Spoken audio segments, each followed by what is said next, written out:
Bonjour à vous tous les amis. Aujourd'hui, je vais vous emmener dans le centre-Loire. On va avoir une interview avec Marielle Michaud. Marielle est productrice de Pouilly Fumé. C'est un peu la locomotive de la région. Et Marielle, qui est une femme très courageuse, puisque plutôt que de s'endormir sur ses lauriers avec son Pouilly Fumé, elle a décidé de lancer et de se joindre avec d'autres vignerons dans une région qu'on ne connaît pas, mais pourtant une région qui fait du vin depuis l'époque du Moyen Âge, c'est les côtes de la Charité. Alors nous allons pouvoir l'interviewer dans quelques secondes. La voilà. Salut Marielle. Bonjour à tous, salut Pascal. Tu vas bien? Ah, impeccable, ouais, Super. ravi de te Alors, retrouver. d'abord, félicitations parce que du premier coup, ça a marché avec toi. Tu peux pas t'imaginer toutes les histoires qu'on a pour se rejoindre avec d'autres vignerons parfois. C'est quelque chose. C'est quelque chose. Alors, Marielle, comme tu sais, je suis au Canada. J'ai un petit peu enquêté sur ta région.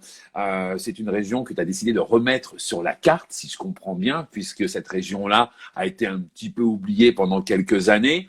Pourtant, je me suis aperçu que c'est une région qui existe depuis le Moyen Âge. On servait les vins à la cour du roi, les ducs de Bourgogne raffolaient de ce vin-là. Et puis, on était à peu près sur 1400 hectares, j'ai l'impression. Vous avez réduit ça Clairement, ouais. sur une cinquantaine d'hectares. Vous avez pris, j'imagine, les hectares les plus efficients pour nous faire un vin qui est, si je comprends bien, situé entre la Loire et la Bourgogne. C'est bien ça? C'est clairement ça, ouais, tout à fait. Bon. On fait partie des vins ligériens du centre-Loire, comme les appellations de Pouilly Fumé d'ailleurs et de Sancerre. OK. Mais les vignes sont un petit peu plus à l'intérieur des terres, à une vingtaine de kilomètres en moyenne, voilà, à l'intérieur des terres, donc avec une influence géologique clairement bourguignonne. Donc c'est tout à fait d'ailleurs le slogan de l'appellation des IGP Côte de la Charité, c'est entre Loire et Bourgogne. D'accord. Alors, vous travaillez des cépages qu'on retrouve, j'ai bien vu, dans la Bourgogne, pour ne citer que le Pinot Noir et le Chardonnay, les deux cépages de la Bourgogne. J'ai vu aussi que tu travaillais avec du Gamay, des cépages qu'on retrouve donc dans le Beaujolais, Alors, il y a un petit peu de gamay. On c'était loin d'être le le cépage cépage principal. le plus planté. Ouais, ouais, tout à fait. On est principalement sur le pinot noir, sur le Mhm. chardonnay et le pinot beurreau aussi, qui est aussi un cépage bourguignon, pinot gris, hein, mais on l'appelle le D'accord. beurreau en Bourgogne et Mhm. il porte toujours son nom aussi sur l'IGP. Donc, il est plus présent et en moindre mesure, on va trouver, voilà, effectivement, le gamay qu'on va plutôt retrouver sur le Beaujolais, qu'on va retrouver chez nous aussi en mélange, en encépagement avec le pinot noir sur l'appellation Coteau du Génois, qui est un petit peu plus au nord, mais qui fait partie également des vins du Centre-Loire, voilà, de ces appellations Alors, ligériennes. nous, on a entendu dire que dans votre coin, quand même, il y avait eu des petits problèmes avec le climat cette année. Est-ce qu'on va pouvoir se procurer du vin ou pas? Et clairement, les gelées ont été extrêmement fortes cette année. Oui. En moyenne, ça a gelé à 75% sur l'IGP Côte de la Charité. Moi, Mhm. sur les vignes, on a gelé à 92% là. C'est terrible. Ah Ah ouais, oui, quand c'est même. très très compliqué. Ah oui, oui, oui, oui. Bah, les chardonnays et les pinots noirs sont assez précoces. Ils Mhm. étaient déjà bien poussés. On avait déjà plusieurs feuilles quand les gelées ont démarré et elles ont été longues cette année, hein. Elles se sont étalées sur presque 2 semaines. C'est descendu très bas. Vraiment, on a eu un climat compliqué. Et puis après, la maladie s'est installée aussi parce que voilà, on a eu une année aussi très très très pluvieuse. Donc voilà, globalement en France, ça a été compliqué, hein, voilà, de manière D'accord. globale. Hein, ça a été difficile. Mm. Alors, si je comprends bien, il va falloir se battre un petit peu pour se procurer des bouteilles. Il va falloir les mériter, les bouteilles de la charité. Il va falloir faire la Oui, charité. ouais, ouais, Il va ouais. falloir faire la charité pour avoir les bouteilles, quoi. Grosso modo, vous C'est portez bien ça, t'as votre tout nom, vous. compris? Vous portez bien votre nom. Bon, ton village s'appelle le village de Chanay. C'est comme ça qu'on le prononce? Chanay, ouais, c'est ça. On prononce pas le S. Chanay. Chanay. Ok, donc tu viens de ce village-là, c'est là-bas que vous produisez le vin. J'ai fait une petite enquête sur ton village. Donc c'est un village traditionnel français, si je comprends bien, hein. Rien de Oui, plus c'est ça. traditionnel. Donc j'ai vu qu'en 1293, le premier habitant était venu s'installer, un certain Jean d'Ivandille. En 1293, et puis après c'est une succession de faits divers comme on en voit de partout, en passant donc par le kidnapping du curé en 1563 par les protestants, paraît-il, les seigneurs de l'abbaye de Burat, pas loin de chez toi, qui s'octroyaient carrément le droit de vendanger avant tout le monde pour être sûr d'avoir un raisin impeccable, pourquoi pas, hein. Le curé était avec eux aussi. Hein. Qu'est-ce qu'il y avait d'autre? Un duel toujours entre le curé et le maréchal Ferrand. La peste qui a quand même tué tout le monde Ouais. en 1664 dans ton village. Et puis l'ouverture d'un magasin de vin quand même un an après, en 1665, par une veuve malheureuse, avec un bail bien spécial. J'ai vu, elle devait payer son loyer tous les 3 mois. Et quoi qu'il se passe, s'il y avait la guerre, la famine ou toute autre maladie, elle devait payer son loyer. Alors, les gens d'aujourd'hui qui essaient de pas payer leur loyer à cause de la Covid-19, ils ont eu un petit peu de misère à cette époque, si tu veux mon avis. Hein. Belle Voilà. pitié. Ouais, effectivement. Il disait la famine, les maladies, les guerres, bref, il fallait payer son loyer. Et puis, bon, assassinat, viol, misère, etc. Classique. Fermeture d'une petite église, fermeture d'une petite église, l'église Sainte-Anne, qui, à mon avis, existe toujours, une toute petite église. Il paraît qu'à l'époque, on y faisait des danses scandaleuses, qu'il y avait des ivrogneries qui avaient lieu là-bas. Bref, on n'avait pas la télé, on s'occupait comme on pouvait à Chanay. Voilà.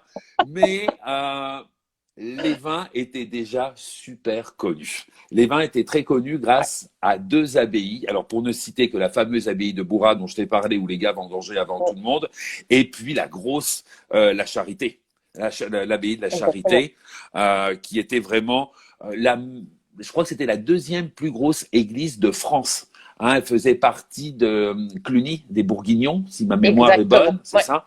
Donc, c'était très important. Et puis bon, il y avait beaucoup de gens qui avaient donné à l'église, donc il manquait pas d'argent. C'était le faste, c'était l'abondance, les belles années, les belles années, grâce à ces 2, donc, on va dire ces 2 monastères bénédictins qui ont poussé à la production du vin, qui après tout, c'est le sang du Christ. Hein, donc c'est tout à fait normal. Exactement. On en avait besoin. Voilà. Alors, veux-tu nous parler un petit peu de tes vins, nous les présenter? Eh ben oui, avec plaisir. Eh ben, écoute, je les ai avec moi. Je vais essayer de retourner la caméra. Et qu'est-ce que ça donne? Ah, on les voit là? Oui, on les voit. On voit très bien l'abeille et tout. Super. Ouais, superbe. Ouais, super.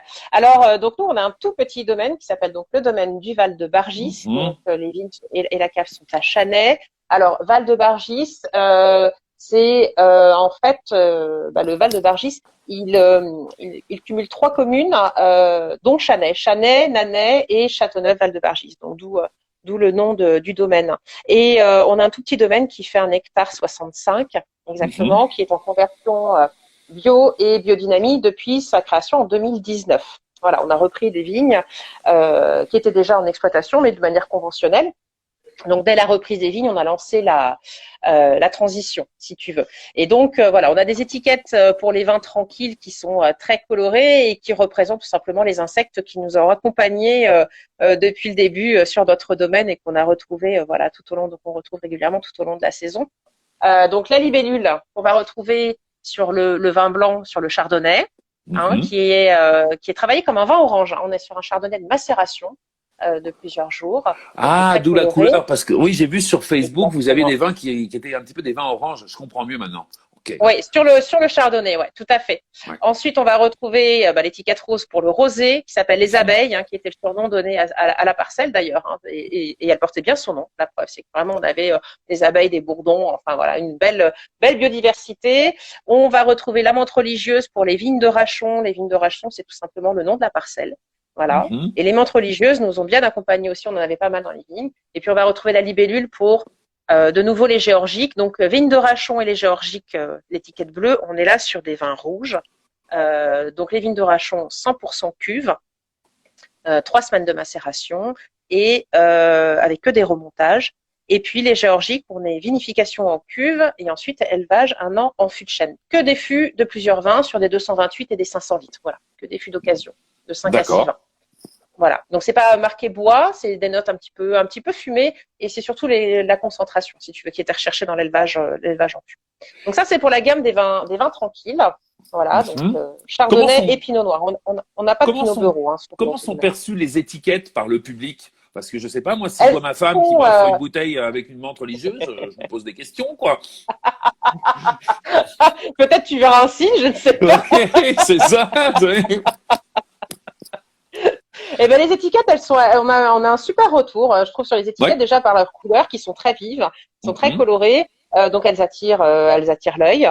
D'accord. Et puis, alors certes, oui, la montre religieuse peut faire un petit peu peur, mais voilà, c'était indétrônable parce que vraiment, voilà, moi j'ai les photos hein, de toute façon de tous ces insectes-là que j'ai croisés, voilà, sur le vignoble. Donc, il est important de les avoir retrouvés sur les étiquettes. Voilà, non, non, elles sont jolies ces étiquettes, elles plaisent visuellement, elles plaisent, elles attirent l'œil. Donc ça, c'est chouette et ça permet justement du coup quand on connaît pas les IGP Côte de la Charité, bah déjà on a une étiquette qui attire Exact. l'œil et puis c'est une belle entrée en matière pour pouvoir déguster, découvrir.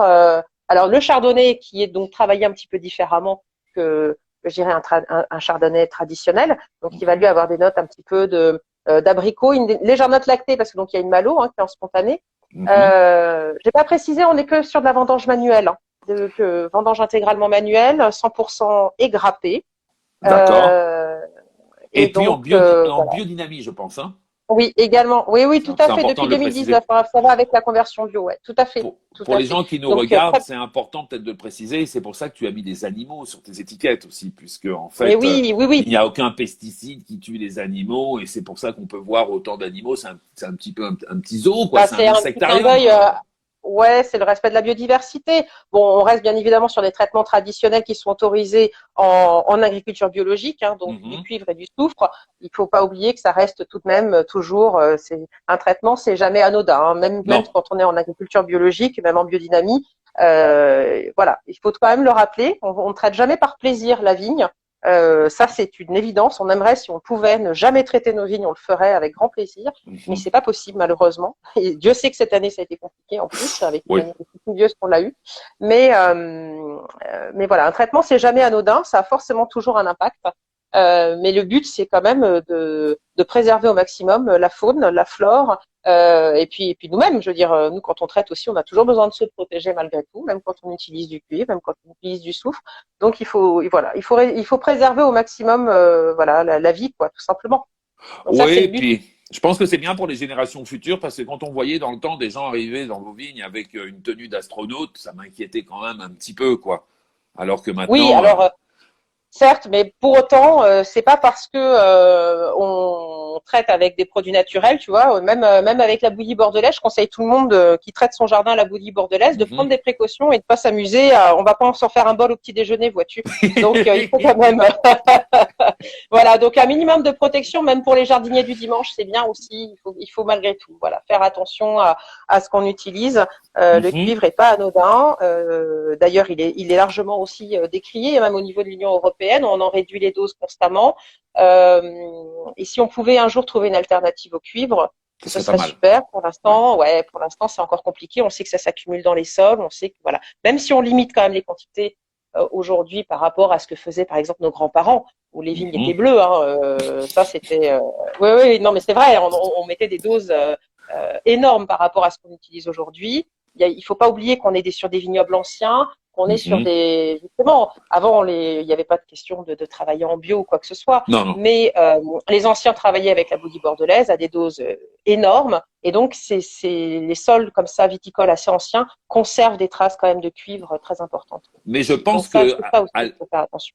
à l'époque, de toute façon, dans ton village, on devait quand même travailler en bio, il y avait pas les pesticides, et puis même si ils étaient, les gens n'avaient pas d'argent, ils étaient tellement pauvres que pour se procurer ces produits-là, on ne devait pas les avoir. Donc on travaillait de façon biologique dans le temps, mine de rien. Oui, dans le temps, oui, oui. Après, Hein. il y a quand même eu la révolution dans les années 50, révolution, je dirais, industrielle et l'arrivée des premiers tracteurs, etc., du Mhm. binage, du travail du sol et tout. Avant, tout était manuel. Et puis, après, la chimie est arrivée, mine de rien. Euh, donc, elle était, si tu veux, elle était annoncée à l'époque, quand tu regardes les vieilles publicités sur les premiers traitements, les premiers produits, c'était Mhm. annoncé un peu comme ce qui allait sauver de toutes les problématiques, de tous les soucis. Donc, on se disait que c'était forcément bénéfique puisqu'on n'aurait plus de maladies. Donc, on Mhm. allait Tout à forcément fait. avoir de la récolte, si tu veux. Donc, Ça, à un me- moment donné, c'était aussi un rapport, certes financier, ça coûtait cher, mais si on nous promettait d'avoir aucun problème de maladie, c'est comme ça qu'est arrivée la chimie petit à ouais, petit, hein, on a acheté la paix, dans quoi. les vignobles. Oui, on achetait la paix, on achetait la protection, et puis on n'avait pas tout le recul qu'on connaît aujourd'hui sur la protection, les EPI. Hein, chaque vigneron qui va traiter doit se protéger lui-même. On n'avait pas tout ce recul. Aujourd'hui, on a des délais de réentrée dans les vignes dès qu'il y a un traitement, même pour le cuivre. Hein, tu traites pas au cuivre et tu rentres pas tout de suite derrière dans la vigne. Il faut laisser quand même 6 heures jusqu'à 24 heures, des fois 48 heures sur certains produits, même avec le soufre. Hein. Donc il faut rester toujours vigilant. C'est un peu comme la cigarette dans le temps, quoi. Les gens fumaient parce que ça faisait bien, et puis ils se sont rendus compte après que ça faisait mal aux poumons, quoi. Les pesticides, c'est pareil, hein. Les gars, ils ont commencé, oh, c'est super, tout, on va moins travailler, on va être libre, mais non. C'était les produits miracles, ouais. Bon, Et on se rend bien compte aujourd'hui que, oui, elles sont là. Elles sont là, les bouteilles. Donc l'effervescent. Exactement, méthode traditionnelle. Donc toujours issue des pinots noirs, hein, donc vendange manuelle. On est sur des brutes nature, c'est-à-dire qu'il n'y a aucune liqueur d'expédition, il n'y a pas du tout d'ajout de liqueur, pas de sucre. Donc on fait le vin de base à la cave et on n'est pas équipé ici pour les prises de mousse, donc on passe par un prestataire local à qui on apporte notre vin de base et qui a gentiment accepté parce que notre premier millésime, donc c'est 2019, je sais pas si on le voit. Ouais, on le voit bien, on le voit bien. Les bouteilles sont millésimées, voilà. Il a accepté de jouer le jeu et de se soumettre au cahier des charges bio et biodynamique. Donc, on lui a apporté le sucre bio, la levure bio pour les prises de mousse, et il a fait, il a utilisé notre levain. Et après, c'est lui qui a pu donc mettre en bouteille pour les prises de mousse, et c'est lui qui s'est occupé de dégorger les bouteilles. Et voilà, donc il nous les a stockées pendant 9 mois. Et ensuite, on a pu récupérer nos bouteilles au bout de 9 mois, voilà, dégorgées. Voilà, donc c'est au niveau de la prestation, c'est comme ça que ça s'est passé. Ben, ils ont dû grincer les dents un petit peu, les gens qui font des créments, des effervescents, des champagnes et tout. Ils ont dû voir un concurrent arriver avec vos bouteilles là. Comment ça s'est passé? Alors concurrent, je sais pas. Alors il faut savoir que les méthodes traditionnelles faisaient partie du cahier des charges des IGP Côte de la Charité jusqu'en 2011. Et puis effectivement, les créments se sont un petit peu attaqués à toutes ces petites IGP, voilà, qui produisaient des méthodes traditionnelles. Quand elles étaient en dehors des zones de production, ben voilà, les créments se sont un peu attaqués à tout ça et c'est passé au tribunal d'ailleurs. Et donc aujourd'hui, depuis 2011, on n'a plus la possibilité de mettre la mention IGP Côte de la Charité sur les méthodes traditionnelles. Mais on perpétue malgré tout la tradition. Donc du coup, on est en vin de France. Et d'ailleurs, et donc d'ailleurs, tu es associé avec un champenois, je pense, Monsieur Charlot, non? J'allais y venir, justement. Exactement, ouais. Donc c'est pas anodin non plus de vouloir perpétuer cette tradition, puisque donc Pierre Charlot, il est champenois et il a donc forcément l'expertise, si tu veux. Pour élaborer les méthodes traditionnelles. Donc on a suivi un peu sa méthode de production, c'est-à-dire qu'en termes de maturité, on est allé chercher vraiment des maturités optimales. On a récolté les raisins, on était à 11,5 degrés. Donc c'est ce qui permet aussi d'avoir des méthodes traditionnelles ça donne un vin qui est déjà vineux, si tu veux un vin de base qui a déjà beaucoup de goût, et ce qui permet justement de ne pas avoir à rajouter la liqueur d'expédition derrière, puisqu'après, à l'issue de la prise de mousse, on est autour de 12-12,5 en degré alcoolique final. Mais on a un vin qui a énormément, qui est aromatiquement déjà très riche. On est malgré tout sur un vin sec, donc sec, dans le sens où il n'y a plus de sucre, tout a été consommé pendant la fermentation, et donc il n'y a pas besoin d'ajout de liqueur parce qu'on a un très bel équilibre déjà sur le vin de base. Alors, ce qui est amusant, c'est que ton partenaire, Monsieur Charlot, j'ai retrouvé son nom en faisant des recherches sur ton village. Dans les années 1300, 1400, il y a la famille Charlot qui est déjà là. Donc, tu vois, quelque part, il est revenu dans sa région, Monsieur Charlot. Ouais. C'est fou, hein? Ça, c'est une belle anecdote que tu me racontes là, ouais. Tout à fait. Et tout ça est vérifiable donc sur le site de la ville de Chennai. Et on peut voir la liste de tous les habitants année après année. Quand un habitant habitait dans ton village, une famille, on appelait ça un feu. Je ne sais pas pourquoi. Alors quand j'ai regardé au début, je me suis dit mais il y avait des feux de partout là-bas. Non, c'est le nom d'une famille. C'est un feu quoi. Et cette étiquette me rappelle étrangement un petit peu de la ville ou de la région, cette croix rouge que vous avez mise. Attends, ça a coupé. Du coup, j'ai pas eu le début de ta phrase. Je vais recommencer. S'il te plaît, excuse-moi. Alors, cette croix rouge que je vois sur les bouteilles me rappelle étrangement un petit peu le drapeau ou l'emblème de la ville à l'époque du Moyen-Âge. Ça se peut-tu ou c'est juste un hasard que vous avez mis cette Alors croix? non, on est sur le hasard. Là, on est plutôt sur les références champenoises de Pierre puisque D'accord. ces étiquettes sont similaires. On a donc la croix de Saint-Georges, qui est la croix des croisés, des premières croisades. Hein. C'est D'accord. exactement cette croix qu'on va retrouver. Et alors cette croix, il l'a pas choisie par hasard. Mhm. La croix de Saint-Georges, c'est le saint patron des cavaliers.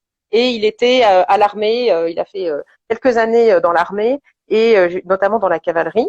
D'accord. Son domaine en Champagne est exclusivement travaillé au cheval.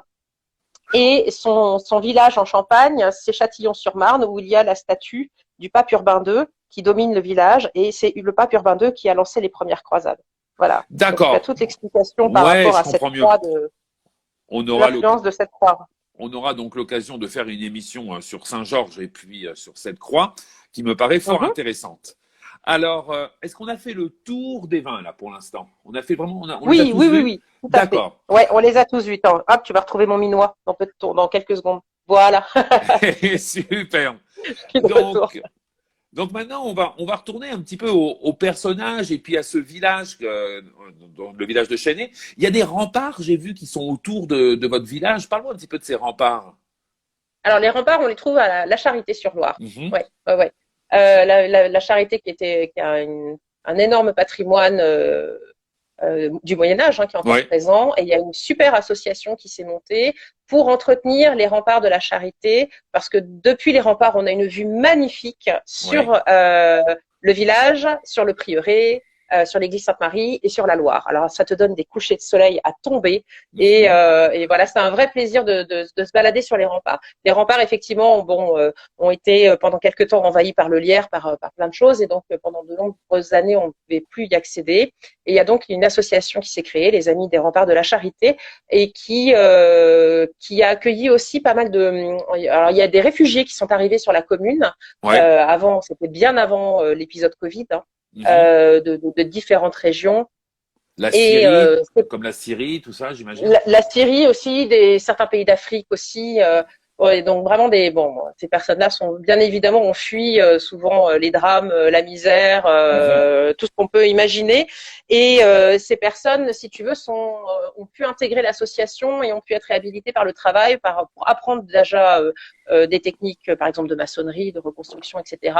Ça leur a permis d'avoir un lien social et de pouvoir s'intégrer à la population et d'être encadrés, quoi. Donc ça, D'accord. c'est un super lien social par rapport à ça. Et ces remparts, est-ce que vous avez pensé peut-être y mettre des vignes tout autour? Ça serait sympa, comme vous Ah, avez à ça, Paris. Hein. J'ai vu qu'à Paris, ils font les ouais, vendanges comme ça à Montmartre. à Montmartre. Ouais, Voilà, à côté de l'église, vous ça pourrait pourriez être un faire ça. super projet. Oui, Ouais, ouais, ouais. Alors pour plus, les touristes, venez vendanger, venez faire le vin, ça vous attirera un petit peu de monde, quoi. Hein. ce serait génial. Il y a un projet qui est dans les têtes de certaines personnes, je le sais, pour intégrer des vignes, notamment à proximité des remparts, parce que c'est certainement le lieu le plus propice où il y a le plus d'espace pour planter de la vigne. Je Mhm. sais que c'est un projet, voilà, qui est euh, depuis déjà quelques temps D'accord, vous dans y les pensez. esprits. Ouais, on y pense. La difficulté, c'est la mise en œuvre. Aujourd'hui, tu sais qu'en France, on aime Avec les beaucoup lois, tout ça, ouais. tout Ouais. normer, tout voilà. Donc on aime bien se compliquer la vie, D'accord. mais je ne Pourquoi faire désespère pas simple? que ce projet, exactement. Pourquoi faire Je ne simple? désespère pas que ce projet aboutisse quand même à un moment donné, ne serait-ce que symboliquement, tu vois, pas obligé d'avoir une grande parcelle, mais au moins quelques rangs, de rangs Mhm. de vignes, quelques pieds, mais pour pouvoir rappeler quand même l'influence de la viticulture quand même sur ce territoire et se rappeler l'époque flamboyante où, comme tu le disais, on avait jusqu'à 1400 hectares plantés Ouais. sur les côtes de la Charité, ce qui est gigantesque. Hein. Et où toutes les personnes respectables à la cour du roi buvaient ton vin, quoi, buvaient le vin de ta région. C'est Exactement, quand même fou. D'ailleurs, exactement. si Ouais. on remonte à 1759 approximativement, on parlait du prieuré où on pourrait mettre des vignes. En 1759, il y a un monsieur qui est venu qui s'appelle Pierre de Bernis. Ça rime avec le domaine Bargis d'ailleurs. Et Pierre de Bernis qui est arrivé, on est sous Louis XV là, hein, à cette époque-là. Il est venu s'installer au prieuré et il en a fait pas mal quand même pour la vigne, ce monsieur-là. C'était le cardinal Pierre de Bernis. On l'appelait le cardinal cardinal des plaisirs. Pourquoi? Parce que bon, c'est quelqu'un qui aimait beaucoup le plaisir, du vin à la littérature, en passant par les femmes pas trop farouches, puisque c'était aussi l'ami de Casanova. Ça te donne une idée. C'était l'ami de Voltaire, c'est le protégé de Madame de Pompadour, c'était un poète galant, puisqu'il savait très bien parler aux dames, il avait les mots où il fallait. Il avait été accueilli quand même à l'âge de 29 ans à l'Académie française, donc c'est pas rien. C'est un ambassadeur, c'est un diplomate, il est cardinal, il a quand même du mal à rentrer dans les ordres. C'est un homme de Dieu, comme on dit, mais dont Dieu n'est pas franchement la première préoccupation. Il va utiliser le Seigneur pour monter. Tu vois ce que je veux dire? Et il va pas mal s'impliquer dans ta région, ce monsieur-là. Il va tout faire pour que la vigne reprenne un petit peu et puis que le vin soit popularisé un petit peu de partout. Donc, s'il prend pas le bon Dieu à cœur, il prend à cœur son travail dans le vignoble. Il va s'investir beaucoup parce qu'à l'époque, si on lit Casanova, qui parle de lui, Casanova parle de lui, le vin et les femmes faisaient bon ménage. Alors, vous pouvez lire les mémoires de Casanova où il explique un petit peu la vie de Pierre de Bernis, qui est venu chez vous pas très longtemps. Il est venu une année. On s'est demandé qu'est-ce qu'il est venu faire là-bas, puisque le gars, il vient quand même c'était la coqueluche des salons de Paris. On s'est dit qu'est-ce qu'il est venu faire en province. En fait, il a été exilé. Il s'est exilé chez toi sous Louis XV. Louis XV aimait bien foutre le monde dehors, faut dire quand ça allait pas.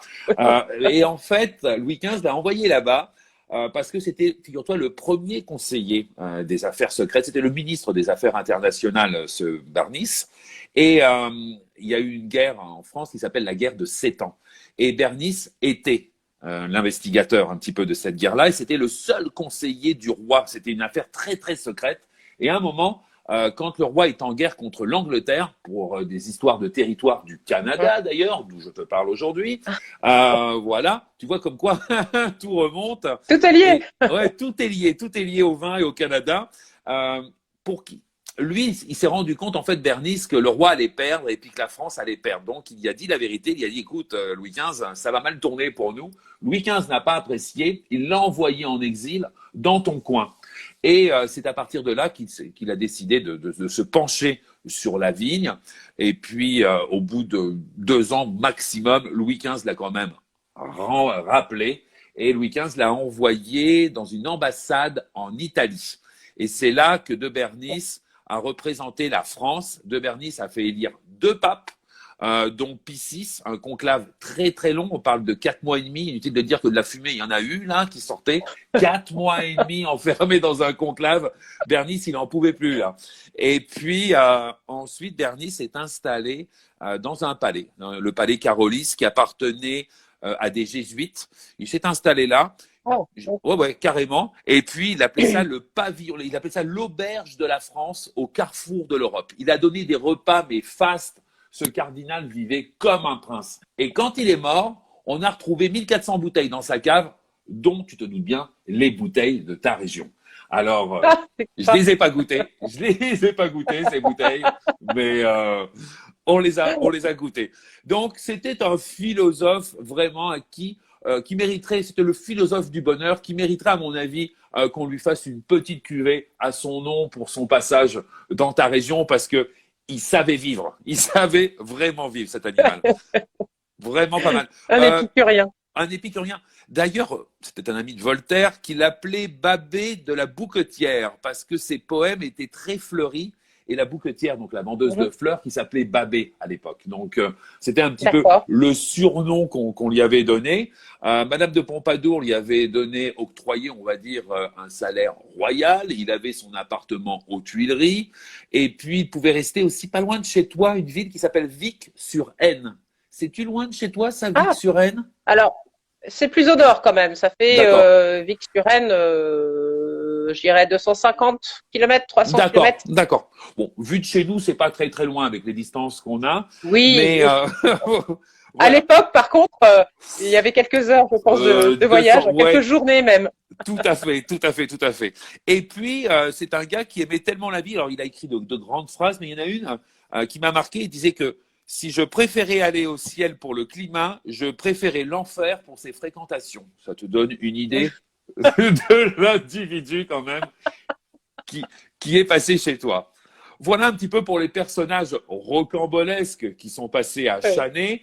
Maintenant, si on veut se procurer des bouteilles, qu'est-ce qu'on fait? Il doit quand même te rester quelques bouteilles du millésime passé, j'imagine. Comment qu'on fait? On téléphone, oui. on Alors passe chez surtout qu'on est toi? sur des, et on est même sur des élevages qui sont plutôt longs puisqu'il faut Mhm. attendre. Voilà, vu la transition, on est très peu interventionniste sur les vins, donc il faut Ouais. aussi la durée d'élevage, elle est nécessaire pour que les vins se stabilisent d'eux-mêmes. Donc là, Mhm. actuellement, sur les millésimes 2019 qui sont disponibles à la vente, eh ben, il faut me contacter directement parce que je suis un peu au four et au moulin. Je suis à Ok. cheval, comme tu me disais aussi, sur Ouais. l'appellation Pouilly-Fumé, donc je cours partout. Et voilà, donc on n'a pas de local de vente sur Chanay parce que la cave est vraiment toute petite. D'accord. Donc le mieux on retrouve les vins au domaine, à la cave, et puis chez des cavistes et des restaurateurs aussi, et peut-être bientôt à l'export, peut-être. Oui, tout à fait, mais il va falloir mériter ces bouteilles, à mon avis, hein. Il va falloir les vérités parce qu'effectivement on est, tu imagines, je te le disais, 1,65 hectare, ça fait vraiment un petit domaine, donc des petites quantités sur l'ensemble de la gamme. D'accord. Maintenant, parlons un petit peu accords, mets et vins. Ici, on a des plats que vous mangez en France, mais on a qui sont plus uniques. Ce sont des vins qui s'accordent avec quel genre de nourriture? Alors, de manière globale, les Ouais. chardonnays, je te dirais que ils sont vinifiés généralement de manière traditionnelle, soit des Mhm. élevages en cuve, soit des élevages pardon, en fût, avec on peut faire une malo sans problème sur les chardonnays. Donc, si Mhm. tu veux, nous, on a vraiment, je dirais, comment je te dirais, une pâte, une fabrique. Du Oui. fait qu'on ait une macération longue, va apporter des notes un petit peu plus particulières et une coloration particulière sur ce chardonnay-là. Donc Mhm. là, notre chardonnay, les géorgiques, va volontiers se marier avec des plats légèrement épicés, avec du sucré salé, avec des volailles aussi, euh, parce qu'on a des notes légèrement tanniques aussi. La macération a apporté un petit peu de tanin. Et c'est un vin qui même mériterait d'être dégusté dans un verre noir parce que ça dénote, si tu veux. Bon, c'est pas ce qu'on attend d'un chardonnay, forcément. Mhm. Il y a Oh, des d'accord. choses un petit peu atypiques. Et d'ailleurs, j'ai fait le test il y a récemment avec un sommelier où je lui ai demandé s'il retrouvait le cépage, justement. Ok. Donc, il n'était pas loin. Il m'a dit Pinot Blanc, il n'était pas si loin que ça. Vraiment, chapeau, Ouais. parce que voilà. Mais c'est vrai que dans un verre noir, ça peut être un petit peu déroutant. On peut ne pas forcément s'imaginer déguster un vin blanc. Donc, mais ça, c'est aussi parce que j'aime beaucoup aussi les vins de Géorgie, j'aime beaucoup les vins de macération, et je trouve que ça apporte. Si tu veux du chardonnay, j'en ai tellement dégusté sous toutes les formes. C'est quand même le cépage le plus planté au monde, le chardonnay. Faut le savoir. Ouais. Donc, à un moment donné, voilà, Faut... du chardonnay, j'en ai bu, rebu. J'ai Mhm. pas forcément À un envie moment, Oui, voilà. L'idée, il c'était faut aussi de changer un pouvoir petit peu. travailler le cépage, voilà, de manière un petit peu différente. Voilà. D'accord. Ça c'est pour le chardonnay. Notre rosé, c'est un rosé plutôt gastronomique qui vieillit bien, qui évolue bien et avec lequel on va se faire plaisir, par exemple sur des canards avec Mhm. une petite confiture pour accompagner, par exemple. Ça c'est sympa aussi. Et puis alors les rouges, on a les vignes de Rachon qui est très, comment je te dirais, goulayant, facile à boire. On est vraiment sur du fruit, il est très cassis. Donc ça peut être aussi un vin rouge d'apéro. Mhm. Pourquoi pas? Moi, honnêtement, je me fais plaisir comme ça avec des vins rouges légers, faciles à boire. Les géorgiques, lui, est un petit peu plus, c'est ce que je t'expliquais. Comme il a un élevage en fût de chêne, mais que ce sont des fûts de chêne de plusieurs vins, on va pas rechercher le côté bois, mais plus la concentration. Donc on a quelques D'accord. notes un petit peu grillées quand même, hein, Ouais. légèrement toastées, mais c'est pas vraiment le côté fût, si tu veux. On n'a pas le côté boisé. Et lui, c'est un vin qui est un petit peu fermé à l'ouverture, qu'on appréciera forcément plus facilement à carafer et qui peut encore vieillir, qui va apprécier encore de vieillir un petit peu, qui a des tanins un petit peu plus marqués et qu'on appréciera même par exemple sur des comment je te dirais. Eh ben j'ai mangé le nom. Tout ce qui est voilà sur des Pâtisserie? faisans, sur des sangliers, sur des non sur des viandes quand même un petit peu plus goûtues. D'accord. Bon, mais ça me donne l'eau à la bouche, tout ça. Il est midi, on va aller manger. Ça va être pas mal du tout. Moi, c'est l'heure de l'apéro, hein. Oui, mais de toute façon, hein, ici ou chez toi, on est à l'heure de l'apéro. C'est Midi ou ça. 18 C'est heures, ça. c'est l'heure de l'apéro pour C'est tous les ça. deux. Un gros merci pour cette interview. On va demander aux gens qui sont intéressés de se procurer des bouteilles, de communiquer directement avec toi. Est-ce que Avec tu plaisir. cherches aussi des importateurs aux États-Unis, au Canada, pendant qu'on y est? Eh ben oui, oui, oui. Hein? L'idée, c'est aussi de pouvoir faire rayonner cette IGP, cette appellation, voilà, au-delà de nos frontières. Ce serait D'accord, super, oui, qu'on puisse faire découvrir cette IGP, tout à fait, en Amérique du Nord. Ce serait parfait. génial. Donc, dès que tu le peux, tu nous envoies quelques échantillons. On les fera Ouais, goûter avec plaisir. à nos agents, que ce soit aux États-Unis ou au Canada. Et puis, on va te trouver des représentants qui se feront un plaisir, parce qu'il y a quand même une typicité particulière dans ces produits-là. Et puis, au moins, ils sont Oui. sûrs de ne pas avoir trop de concurrents, quoi, parce que vous n'êtes pas des Ah oui, tonnes là, à faire ce vin-là. Hein. ouais, ouais, ouais. Voilà, On est une douzaine de vignerons sur cette IGP. Donc, on est vraiment donc peu nombreux. c'est super. Ouais. Eh ben, un gros merci à toi. Merci Pascal. Hein. Merci Joyeuses beaucoup fêtes. d'avoir pu mettre en lumière cette IGP. Je suis très, très contente. Merci Oui, beaucoup. puis on va venir vous visiter, on va aller voir ces fameux remparts. Et qui sait, peut-être un jour Ah ouais. vendanger sur les Ah, remparts même. Hein? je croise les doigts. J'espère. Voilà. C'est super. Je te dis à bientôt. Encore merci pour ton temps. Ben, je t'en prie. Merci Pascal. À bientôt et belle Au fête de revoir. fin d'année à tous. Merci. Au revoir. Salut. Salut. Voilà, on a fini notre interview avec Madame Michaud, qui est productrice de Pouilly, puis qui nous a présenté cette toute nouvelle appellation qui vaut franchement le détour. J'ai hâte d'aller en France après cette Covid pour aller déguster ces vins sur place. Et puis, on aura l'occasion de goûter tous les vins ensemble. Je referai une petite vidéo avec vous à partir de sa cave. Je vous dis à bientôt et un gros merci à vous tous.